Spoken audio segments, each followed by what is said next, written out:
ഞാൻ Ranju Rajesh, law of attraction പ്രാക്ടീഷണറാണ്. എൻ്റെ പുതിയൊരു വീഡിയോയിലേക്ക് എല്ലാവർക്കും സ്വാഗതം.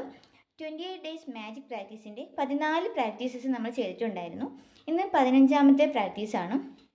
ഇന്നത്തെ പ്രാക്ടീസ് എന്ന് പറഞ്ഞാൽ നമ്മുടെ വ്യക്തിബന്ധങ്ങളെ എങ്ങനെ സുഖപ്പെടുത്താം എന്നുള്ളതാണ്. അതായത് നമുക്ക് ഏറ്റവും നമ്മളുമായിട്ട് പ്രശ്നത്തിലുള്ള ഒരു റിലേഷൻഷിപ്പ് എടുക്കുക. അത് ആരും ആകാം, നമ്മുടെ ഇപ്പോൾ റിലേറ്റീവ്സ് അല്ലെങ്കിൽ നമ്മുടെ ഹസ്ബൻഡ് വൈഫോ ആരും ആവാം. നമുക്ക് ഏറ്റവും പ്രശ്നത്തിലുള്ള, അതായത് ആ ഒരു വ്യക്തിയെക്കുറിച്ച് ആലോചിക്കുമ്പോഴേ നമ്മുടെ മനസ്സിലങ്ങ് ദേഷ്യം കൊണ്ട് ഒരു പൊറുതിമുട്ടുന്ന ആ ഒരു രീതിയിലുള്ള റിലേഷൻഷിപ്സിനെ എങ്ങനെ സുഖപ്പെടുത്താം എന്നുള്ളതാണ് ഇന്നത്തെ പ്രാക്ടീസ്.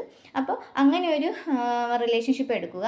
എന്നിട്ട് നിങ്ങളുമായിട്ടുള്ള പ്രശ്നങ്ങൾ തുടങ്ങുന്നതിന് മുന്നേ, അപ്പോൾ നിങ്ങൾ അവരുമായിട്ട് നല്ലൊരു ഗുഡ് റിലേഷൻഷിപ്പിലായിരിക്കുമല്ലോ. അപ്പോൾ ആ ഒരു സമയത്ത് അവരിൽ ഒരുപാട് നല്ല ഗുണങ്ങൾ നിങ്ങൾ കണ്ടിട്ടുണ്ടാവാം. അപ്പോൾ ആ ഒരു 10 ഗുണങ്ങൾ അവരിലുള്ള ആ സമയത്ത് നിങ്ങൾ കണ്ടിട്ടുള്ള ഒരു 10 ഗുണങ്ങൾ എടുക്കുക. എന്നിട്ട് അതിന് അവരോട് എന്ത് ചെയ്യുക, നന്ദി പറയുക.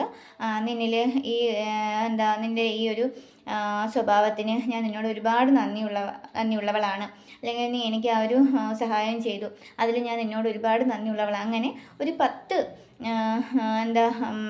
നല്ല ഗുഡ് ഹാബിറ്റ്സ് അവരുടെ എടുക്കുക. എന്നിട്ട് അതിനെന്ത് ചെയ്യുക, നിങ്ങൾ നന്ദി പറയുക. ഈ ഒരു പ്രാക്ടീസ് എന്താണെന്ന് വെച്ചാൽ നിങ്ങളുടെ ഉള്ളിൽ അവരോടുള്ള ആ ഒരു വെറുപ്പും പകയും എല്ലാം ഹീലാകും. അപ്പോൾ ഈ ഒരു വെറുപ്പും പകയും എല്ലാം നിങ്ങൾ കൊണ്ട് നടക്കുന്നത്, നമ്മളിപ്പോൾ ഒരു മറ്റുള്ളവരെ എറിയാനായിട്ട് നമ്മൾ കയ്യിൽ കനലും കൊണ്ട് നടക്കുന്ന അവസ്ഥയാണ്. ഇത് ഉള്ളിൽ കൊണ്ട് നടക്കുന്തോറും ഇത് നിങ്ങളെ തന്നെയാണ് എന്ത് ചെയ്യുക, എരിച്ച് തീർക്കുന്നത്.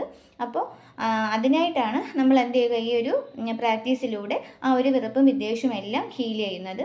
അപ്പോൾ നിങ്ങൾ ആ ഒരു ഗ്രാറ്റിറ്റ്യൂഡ് പറയുന്നതിലൂടെ നിങ്ങളുടെ ഉള്ളിൽ അവരോടുള്ള വെറുപ്പും വിദ്വേഷവും പകയും എല്ലാം എന്ത് ചെയ്യുന്നു, ഹീലായി മാറും. ഇനി നിങ്ങൾക്ക് ഇപ്പോൾ നിങ്ങളുമായിട്ട് ചെറിയ ഇഷ്യൂസൊക്കെ ഉള്ള റിലേഷൻഷിപ്പ് ആയാലും അത് നിങ്ങൾക്ക് ബെറ്റർ ആക്കാനായിട്ട് നിങ്ങൾക്ക് എന്ത് ചെയ്യാം, ഇതുപോലെ ഈ ഒരു പ്രാക്ടീസ് ചെയ്ത് നിങ്ങൾക്ക് ഹീൽ ചെയ്യാം. ആ വ്യക്തിബന്ധങ്ങളും നിങ്ങൾക്ക് എന്ത് ചെയ്യാൻ കഴിയും, ബെറ്റർ ആക്കാൻ കഴിയും. അപ്പോൾ ഈ ഒരു പ്രാക്ടീസ് എല്ലാവരും ചെയ്ത് നോക്കുക. ഇതിലൂടെ നിങ്ങളുടെ ഒരു ഭാവിയിലോട്ടുള്ള മുന്നോട്ടുള്ള ജീവിതം നല്ല സ്മൂത്താവും. അതുപോലെ ആഗ്രഹങ്ങളെല്ലാം വേഗം മാനിഫെസ്റ്റ് ആവും. അപ്പോൾ എല്ലാവരും ഈ ഒരു പ്രാക്ടീസ് ചെയ്ത് നോക്കുക.